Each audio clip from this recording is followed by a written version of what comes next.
જય સ્વામિનારાયણ. સહજાનંદ વિદ્યાલયના વિડીયો લેક્ચરમાં આપ સર્વ વિદ્યાર્થી મિત્રોનું હાર્દિક સ્વાગત છે.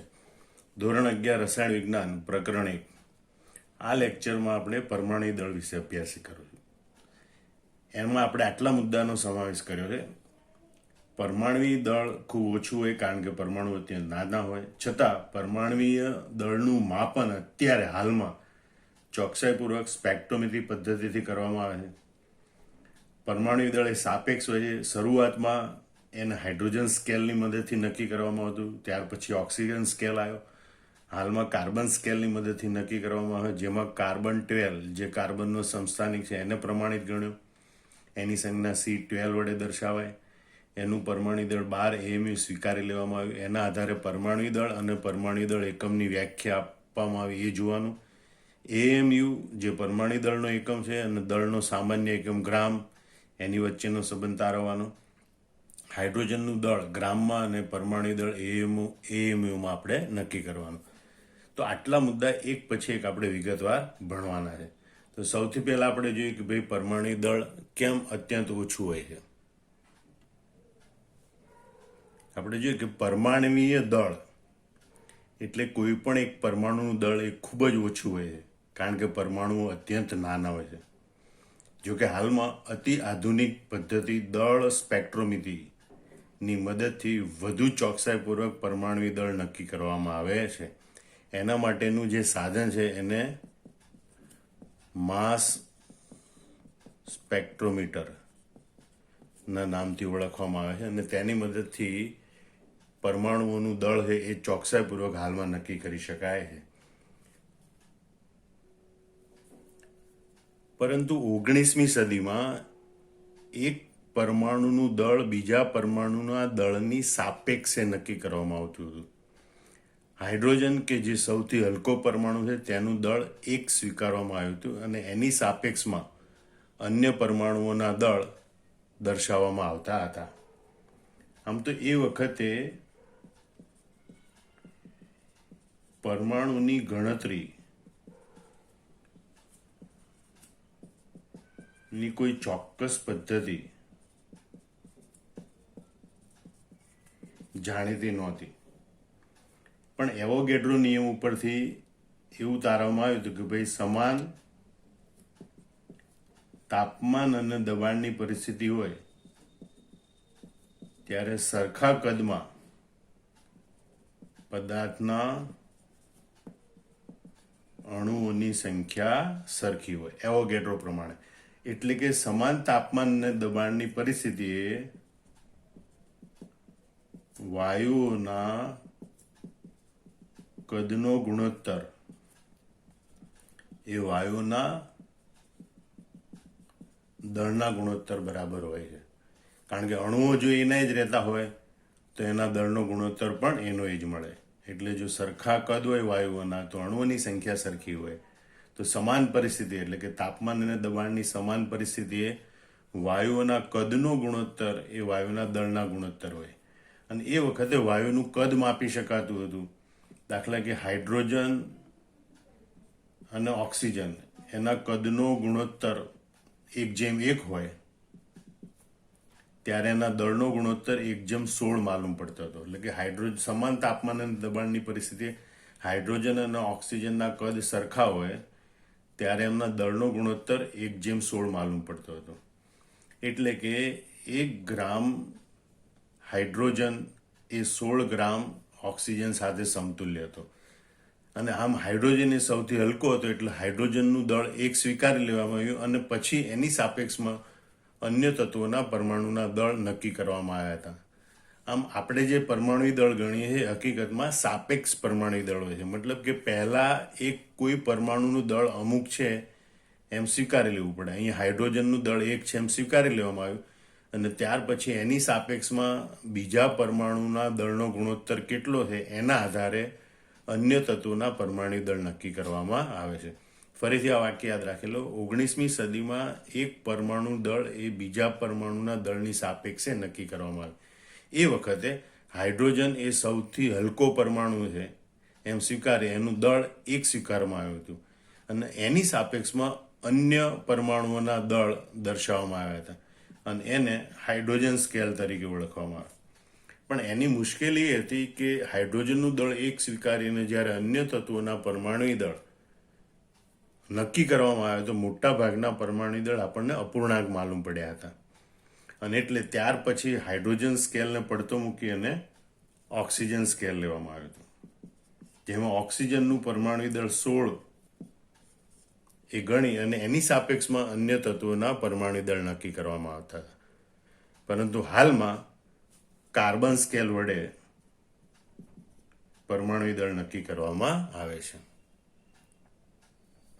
કાર્બન સ્કેલની આપણે કેટલીક મહત્વની બાબતો જોઈએ કે કાર્બનનો સમસ્થાનિક C12 એને પ્રમાણિત ગણી અને એના સંદર્ભમાં અન્ય પરમાણુઓના દળ દર્શાવવામાં આવે છે. અને એ માટેની સંમતિ 1961માં સધાઈ હતી અને હાલમાં અત્યાર સુધી પણ હજી પણ કાર્બન 12 છે એને પ્રમાણિત ગણી અને એના સંદર્ભમાં અન્ય તત્વોના પરમાણુ દળ નક્કી કરવામાં આવે છે. કાર્બન 12 એ કાર્બનનો એક સમસ્થાનિક છે, એને C12 સંજ્ઞા વડે દર્શાવાય છે. હજી આપણે આગળ શીખીશું કે ભાઈ કોઈ પણ તત્વ છે એ તત્વનો પરમાણુ ક્રમાંક છે નીચે દર્શાવાય, ડાબી બાજુ નીચે અને ડાબી બાજુ ઉપર એનું પરમાણુ દળ અથવા તો દળ ક્રમાંક દર્શાવાય. તો અહીંયા C12 કાર્બનનો સમસ્થાનિક કાર્બન 12 છે એને C12 અથવા તો ઘણી વખત C612 વડે પણ દર્શાવાય. આ એની સંજ્ઞા છે. આ પદ્ધતિમાં આ જે કાર્બન સ્કેલ પદ્ધતિ એ પદ્ધતિમાં C12 કાર્બનનું સમસ્થાનિક એના એક પરમાણુ દળ 12 AMU સ્વીકારી લેવામાં આવ્યું. જેમ હાઇડ્રોજન સ્કેલમાં હાઇડ્રોજનનું પરમાણુ દળ 1 સ્વીકારી લેવામાં આવ્યું હતું, ઓક્સિજન સ્કેલમાં ઓક્સિજનનું પરમાણુ દળ 16 સ્વીકારી લેવામાં આવ્યું હતું, એમ આ પદ્ધતિમાં C12ના એક પરમાણુ દળ 12 AMU સ્વીકારવામાં આવ્યું અને તેની સાપેક્ષે બીજા પરમાણુના દળ નક્કી કરવામાં આવ્યા. અહીંયા AMU એમ કહેવામાં આવે એટલે એટોમિક માસ યુનિટ, મતલબ કે આનો એકમ સ્વીકાર લે, એને નામ આપ્યું પરમાણુ દળ એકમ.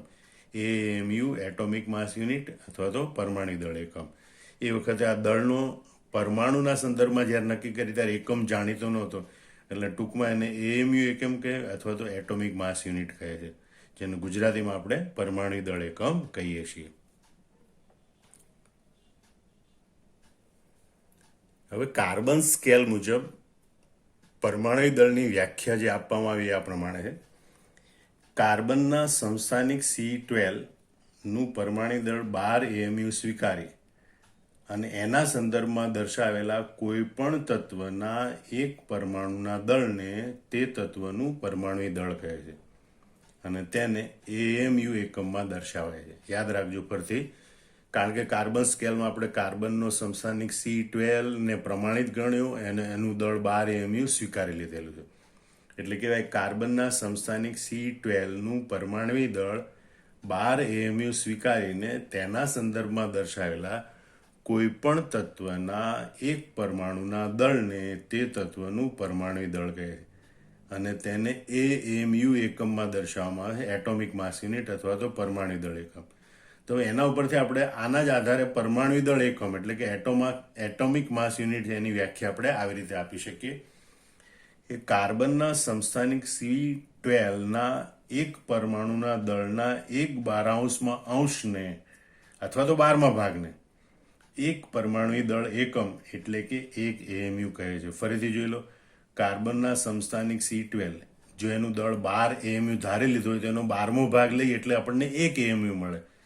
એટલે એમ કહેવાય કે ભાઈ કાર્બનના સમસ્થાનિક C12ના એક પરમાણુના દળના 1/12 અંશને એક પરમાણુ દળ એકમ એટલે કે 1 AMU કહે છે. હવે આપણે AMU અને ગ્રામ વચ્ચેનો સંબંધ જોઈએ. તો દળ સ્પેક્ટ્રોમીટરની મદદથી એવું નક્કી કરવામાં આવે છે કે ભાઈ 1 AMU બરાબર 1.66056 ગુણ્યા 10⁻24 એટલે કે 1.66056 ગુણ્યા 10⁻24 ગ્રામ.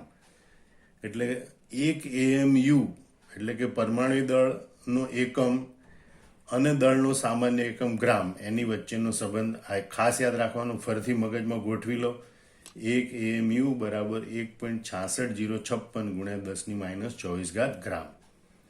હવે આપણે જે ભાઈ દળ સ્પેક્ટ્રોમીટર વડે નક્કી કરેલું હાઇડ્રોજનના એક પરમાણુનું દળ 1.6736 ગુણ્યા 10⁻⁻24 ગ્રામ, 1.6736 ગુણ્યા 10⁻⁻24 ગ્રામ.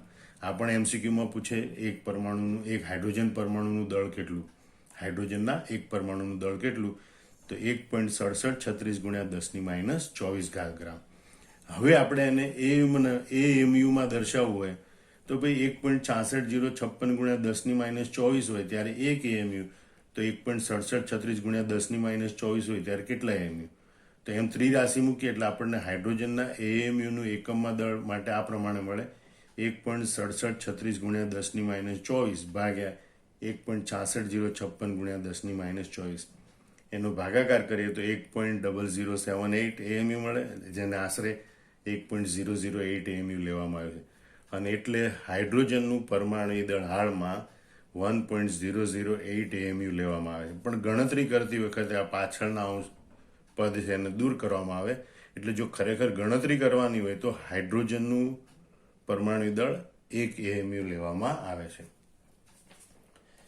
હવે હાલમાં આ જે એટોમિક માસ યુનિટ છે એને બદલે માત્ર યુ લખવામાં આવે, એટલે કે પરમાણુ દળ એકમ છે એને એકીકૃત દળ એટલે કે યુનિફાઈડ માસ એમ કહેવામાં આવ્યું છે.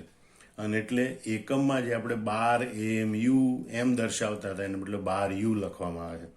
એટલે માનો કે આપણે હાઇડ્રોજનનું પરમાણુ દળ 1.008 એએમયુ લખ્યું, એને બદલે હવે હાલની પદ્ધતિ પ્રમાણે 1.008 યુ લખવામાં આવે છે.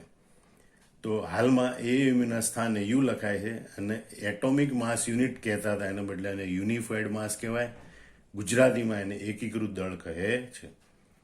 ગણતરીમાં અત્યારે હાલમાં તત્વના પરમાણુ દળને બદલે સરેરાશ પરમાણુ દળનો ઉપયોગ કરવામાં આવે છે, કારણ કે સમસ્થાનિકોને ધ્યાનમાં રાખવા હોય તો માત્ર એક પરમાણુનું દળ નહીં પણ જુદા જુદા સમસ્થાનિકોનું સરેરાશ પરમાણુ દળ ધ્યાનમાં લેવું પડે.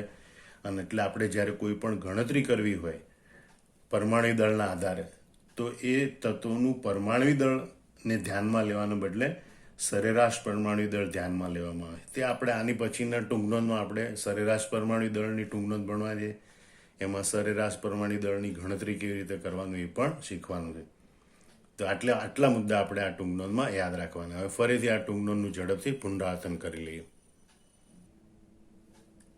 પરમાણુ દળ ઘણું ઓછું હોય છે કારણ કે પરમાણુઓ અત્યંત નાના હોય છે. હાલમાં પરમાણુ દળ છે એ અતિ આધુનિક દળ સ્પેક્ટ્રોમેટ્રી પદ્ધતિથી નક્કી કરવામાં આવે છે. પરમાણુ દળ છે સાપેક્ષ હોય છે. 19મી સદીમાં પરમાણુ દળ એ બીજા પરમાણુના દળની સાપેક્ષે નક્કી કરવામાં આવતું હતું. હાઇડ્રોજનનો પરમાણુ એ સૌથી હલકો હતો એટલે એનું દળ 1 સ્વીકારવામાં આવ્યું હતું અને એની સાપેક્ષમાં અન્ય પરમાણુઓના દળ નક્કી કરવામાં આવતા હતા. એ હાઇડ્રોજન સ્કેલ તરીકે ઓળખાતો હતો.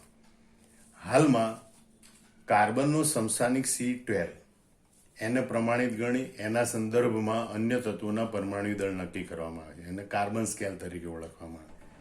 એ કાર્બનનો સમસ્થાનિક કાર્બન 12 છે એને C12 સંજ્ઞા વડે દર્શાવવામાં આવે છે.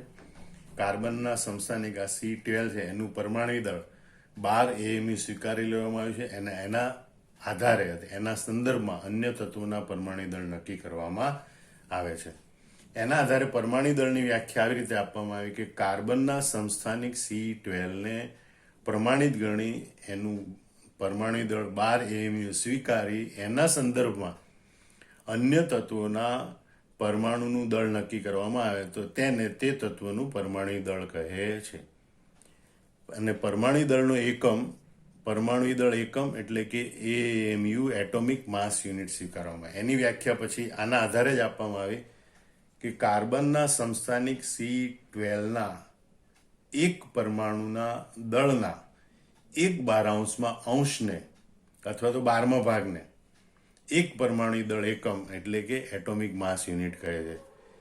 કાર્બનના સમસ્થાનિક C12ના એક પરમાણુના દળના 1/12 અંશને એક પરમાણુ દળ એકમ એટલે કે એક એએમયુ કહે છે.